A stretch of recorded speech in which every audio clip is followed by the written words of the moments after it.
Ja, Louis, Michael Adams für Stock-Telegraph. Der letzte Tag der P-Deck und ich habe es endlich noch geschafft, den Jim McKenzie zu bekommen von Ucore. Ucore hat ja wirklich eine bombastische Woche. Am Montag eine News Release, die Sie sicherlich gesehen haben. Ansonsten verlinke ich die auch nochmal hier im Artikel.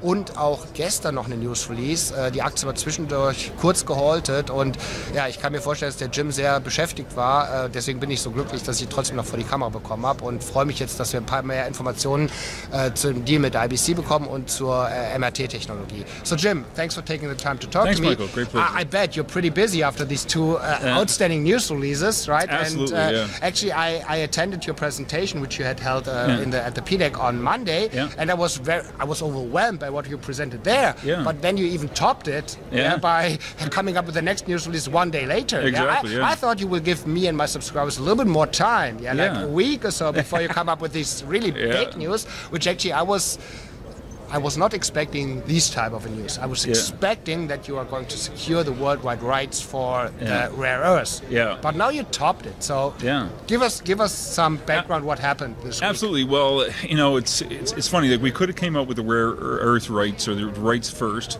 and then people would say, well, what do you have the rights to, and what does it do? We elected to put out the utility of the product first and say, look, it has this amazing ability. It can refine metals to 99% purity, and then tell them that we have the rights to that. But what you're intimating here is that we have the rights not just to the rare earths, but to tailings remediation as well. Yeah. And not just tailings remediation or tailings processing for rare earths, but for any kind of metals. Right. And so that's kind of disruptive for the whole industry. It's massive because, you know, there's tens of thousands, literally, if not hundreds of thousands of tailing sites the world over. And you already mentioned the oil sands, which you call the tar sands, but we learned it's a bad word, right? So the oil sands in Alberta, they have huge material in there which you can put to use. Absolutely. I mean, the oil sands are very rich in zircon, which has rare earths and various other byproducts. But the bottom line is, you know, you have these hundreds of thousands of tailing sites the world over. Generally, they have materials resonant in those sites that are fairly valuable. But because the technology was not advanced at the time of the mining, they were unable to access those materials. So you might have a site, for instance, that has high-grade uranium that they were unable to unlock at the time of mining. You might have bismuth, you might have PGMs, you might have titanium, and so forth. So what this technology does is it takes pre-existing tailings and it can selectively and surgically go in and extract high-value metals from those tailings. Right. And it's almost, you know, there's such a thing as recycling. It's a form of recycling, but it goes much beyond that because you really have access to ore-like product the world over, and it's just there for the taking.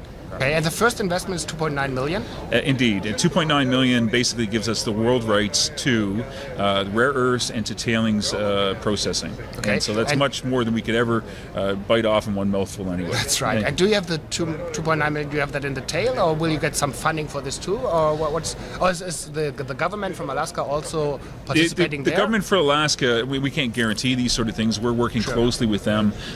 We have a proposition in front of them to assist us with pilot plants and with scaling this thing up to industrial scale.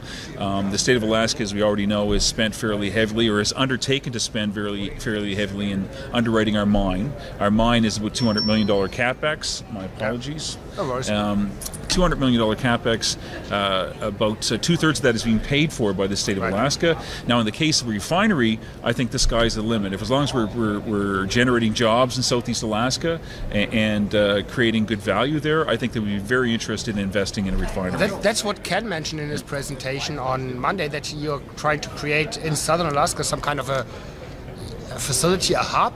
Yes, where you can. That's the plan. They call them industrial clusters. They've done it several times in Alaska, where they've done it with the petroleum business, where you latch on to a certain industry you think is a high growth industry, and you invest heavily in vertical and horizontal integration within that industry. So, in the case of rare earths, you have the mining aspect. You also have the aspect of refining. You have the ability to get into metals making, possibly even magnet making. There's recycling and so forth. So we're we're no longer just looking at Bocan now. We're looking at the possibility of becoming a fully integrated stem to stern industry in Southeast Alaska that takes product out of the mine and refines it straight through to high value metals and ancillary products. And will this be like your counterparty at the state level? Will this be the same institution or agency as committed for the 145 million, or is that a different? It most likely would be, and there's no guarantees that the money is forthcoming. But the party that we'd be talking to would be ADA,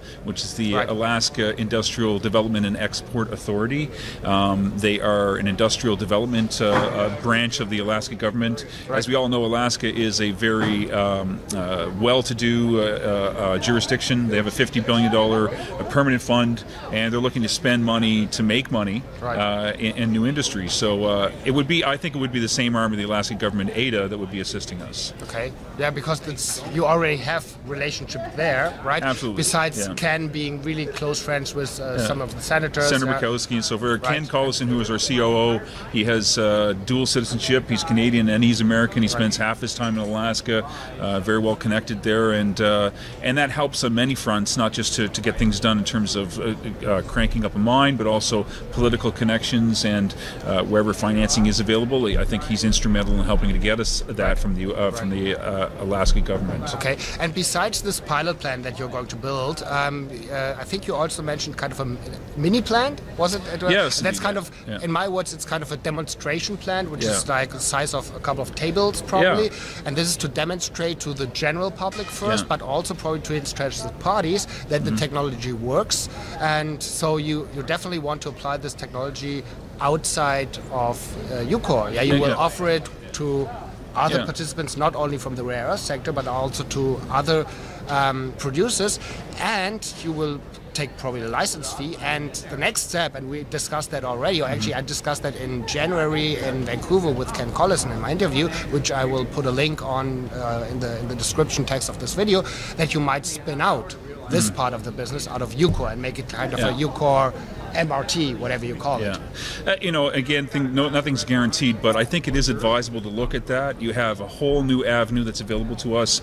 Ucore proper is Bocan Mountain, and it's a mine that we're developing that is the U.S.'s highest grade heavy rare earth mine, prospective mine, and we intend to bring that through to production. This new announcement we made this week really transforms Ucore from a prospective mining company into a technology company.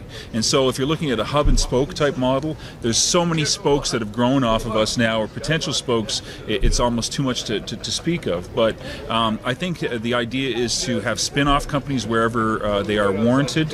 In the case of rare earth refining and recycling, I think it is advisable to have another unit of the company that Ucore shareholders would own, that would be spun off and would concentrate selectively on the rare earth refining business, which, by the way, is not a small business. I mean, this is a global industry. I think our technology, MRT, could be used by any one of the major players in the rare earth space the world over, and so we can spin that off. I think we could have another business unit dedicated to recycling. I think there's a possibility we can get into PGM extraction, catalytic converters, and so forth. And so the horizons are very broad, and we intend to look at individual business units for each of those opportunities. And just my 2 cents, and that's not what you said, but I think this technology business is way too big for the Canadian market. So if I would be wearing his hat, I would probably do a spin out and go to the NASDAQ. It's a US technology. The project is in the States, right? Even if this project won't be in there, but it's as you said, it's technology. So I mean, we've had more than a few people mention that to us, that a big board listing in the States. I thought I'm smart. Anyway. There's no doubt about that. And a big board listing in the States is something that we have looked at and will continue to look at. I mean, as I said a few seconds ago, the company is really morphing now from a mining play into a high-tech play. There's no secret that the U.S. market is very robust in terms of raising monies for high-tech type plays. And it is a U.S. play anyway, and by and large, the Bocan deposit is all U.S. The technology MRT is U.S. born and bred. It's patented, and the IP is owned within the U.S.